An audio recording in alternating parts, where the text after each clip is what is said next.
आकाशवाणी गोरखपुर से प्रादेशिक समाचार।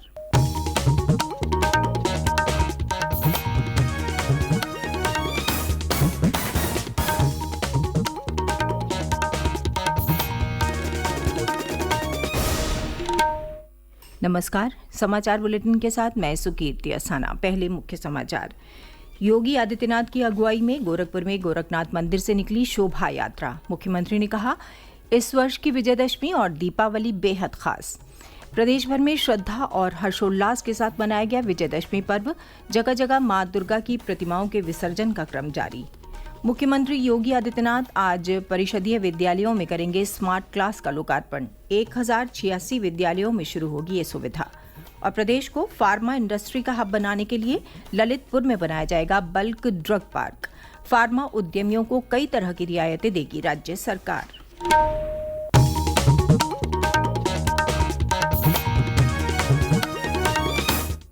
और अब समाचार विस्तार से। विजयदशमी कल पूरे प्रदेश में श्रद्धा, भक्ति और हर्षोल्लास के वातावरण में मनाई गई। विजयदशमी यानी दशहरा पर्व बुराई के प्रतीक रावण पर भगवान राम की विजय की स्मृति में मनाया जाता है। इस अवसर पर प्रदेश में जगह जगह रावण, कुंभकर्ण और मेघनाथ के पुतलों का दहन किया गया। विजयदशमी के मौके पर गोरखपुर के गोरखनाथ मंदिर से कल शाम मुख्यमंत्री योगी आदित्यनाथ की अगुवाई में परंपरागत शोभा यात्रा निकाली गई। विजय रथ पर सवार होकर मुख्यमंत्री मानसरोवर मंदिर पहुंचे। वहां उन्होंने देवादिदेव महादेव सहित सभी देव विग्रहों की विधि विधान से वैदिक मंत्रोच्चार के बीच पूजा अर्चना की। इसके बाद रामलीला मैदान में उन्होंने भगवान राम का राज्य तिलक करने के बाद माता सीता, लक्ष्मण और हनुमान जी की आरती उतारी। रामलीला मैदान में उपस्थित जनसमूह को संबोधित करते हुए उन्होंने कहा कि इस वर्ष की विजयदशमी और दीपावली बेहद खास है। प्रभु श्रीराम अयोध्या में भव्य मंदिर में विराजमान होंगे। उन्होंने कहा कि हजारों वर्ष पूर्व भगवान श्रीराम ने असत्य, अधर्म और अन्याय पर विजय प्राप्त कर राम राज्य का मार्ग प्रशस्त किया। मुख्यमंत्री ने कहा कि सरकार की जनहित वाली योजनाएं राम राज्य की आधारशिला हैं।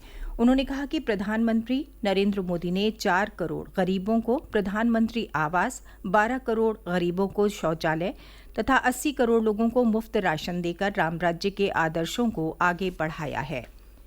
वाराणसी में भी विजयदशमी पर्व श्रद्धा और परंपरागत तरीके से मनाया गया। नगर के बरेका में रावण दहन किया गया। जनपद में गंदगी पर सफाई की जीत के संकल्प के साथ नमामि गंगे ने रामघाट पर स्वच्छता अभियान भी चलाया। पौराणिक रामघाट पर गंगा तट की सफाई की गई। विजयदशमी पर्व पर कल राज्य के विभिन्न हिस्सों, विशेषकर ग्रामीण इलाकों में दशहरा मेलों के आयोजन किए गए। विभिन्न स्थानों पर आयोजित रामलीला कार्यक्रमों में रावण वध के प्रसंग का मंचन हुआ। उधर चित्रकूट में भी विजयदशमी पर्व धूमधाम से मनाया गया। नगर पालिका परिषद द्वारा प्रभु श्रीराम की सेना के साथ शोभा यात्रा निकाली गई। शोभा यात्रा शहर के प्रमुख रास्तों से होती हुई धनुष चौराहे पर पहुंची, जहां लंका दहन का मंचन हुआ। सामाजिक संगठनों ने शोभा यात्रा पर पुष्प वर्षा की और लोगों को प्रसाद बांटा। बलरामपुर जिले के देवीपाटन शक्तिपीठ में पारंपरिक ढंग से विजयदशमी पर्व मनाया गया।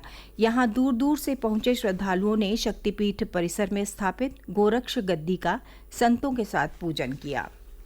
राजधानी लखनऊ में ऐशबाग स्थित रामलीला ग्राउंड में ऐतिहासिक और परंपरागत रामलीला का मंचन किया गया, जिसमें नगर के गणमान्य लोगों के अलावा आम लोगों ने भाग लिया। वहीं हमीरपुर, मुरादाबाद, सिद्धार्थनगर, बिजनौर और कन्नौज सहित विभिन्न जिलों में विजयदशमी पर्व धार्मिक आस्था और उल्लास के साथ मनाए जाने के समाचार हैं।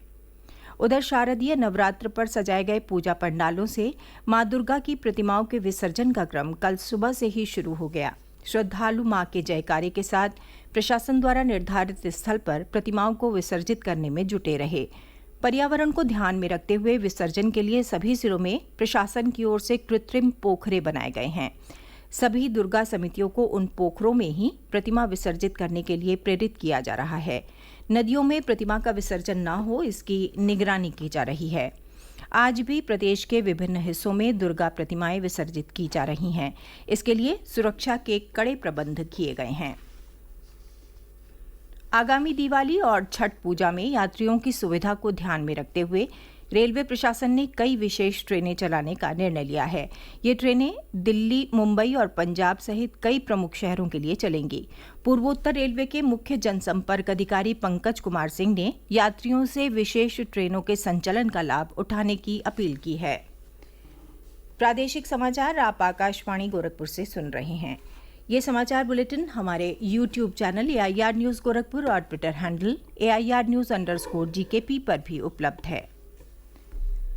मुख्यमंत्री योगी आदित्यनाथ आज देवरिया, गोरखपुर, कुशीनगर और महाराजगंज के 1086 परिषदीय विद्यालयों के स्मार्ट क्लास का लोकार्पण करेंगे। साथ ही वो 64 ब्लॉक संसाधन केंद्रों में ICT लैब का भी शुभारंभ करेंगे। गोरखपुर के योगीराज बाबा गंभीरनाथ प्रेक्षागृह में आयोजित होने वाले इस कार्यक्रम में मुख्यमंत्री परिषदीय विद्यालयों के 14,360 शिक्षकों को टैबलेट वितरित करेंगे। वो 3780 को लोकेटेड आंगनबाड़ी केंद्रों को वंडर बॉक्स और 1207 दिव्यांग बच्चों को सहायक उपकरणों का वितरण भी करेंगे।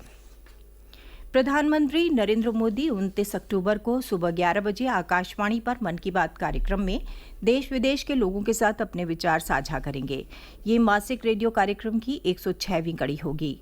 लोग नमो ऐप या माई GOV ओपन फोरम पर अपने विचार साझा कर सकते हैं।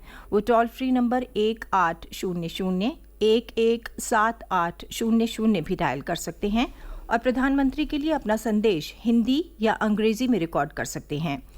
ये फोन लाइन 27 अक्टूबर तक खुली रहेंगी। लोग 1922 पर मिस्ड कॉल देकर SMS लिंक प्राप्त करके प्रधानमंत्री को सीधे अपने सुझाव भेज सकते हैं। प्रदेश को फार्मा इंडस्ट्री का हब बनाने के लिए राज्य सरकार बुंदेलखंड के ललितपुर जिले में 2000 एकड़ में बल्क ड्रग पार्क बना रही है। 1000 करोड़ रुपए की लागत से बनने वाले इस ड्रग पार्क में 452 किस्म की दवाएं और 23 तरह के स्टार्टिंग मटेरियल तैयार किए जाएंगे।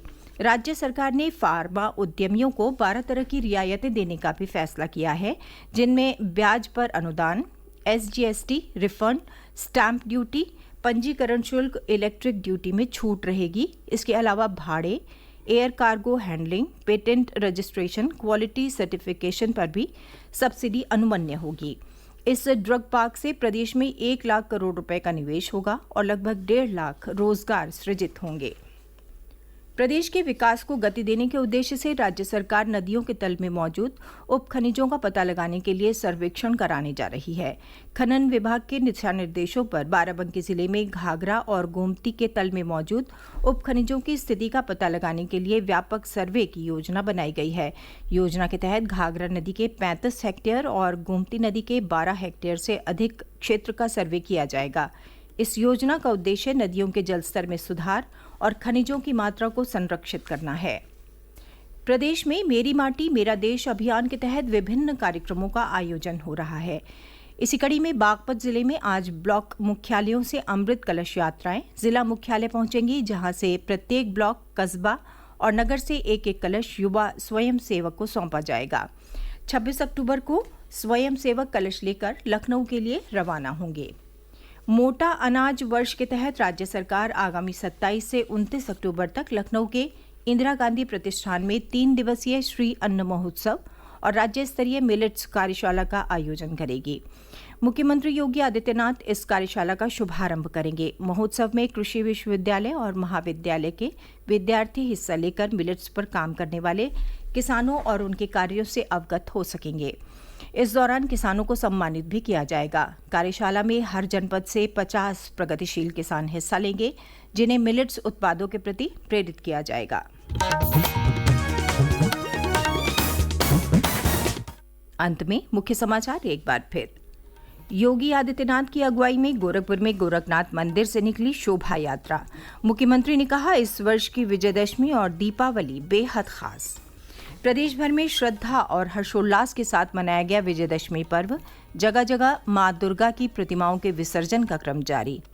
मुख्यमंत्री योगी आदित्यनाथ आज परिषदीय विद्यालयों में करेंगे स्मार्ट क्लास का लोकार्पण। 1086 विद्यालयों में शुरू होगी ये सुविधा। और प्रदेश को फार्मा इंडस्ट्री का हब बनाने के लिए ललितपुर में बनाया जाएगा बल्क ड्रग पार्क। फार्मा उद्यमियों को कई तरह की रियायतें देगी राज्य सरकार।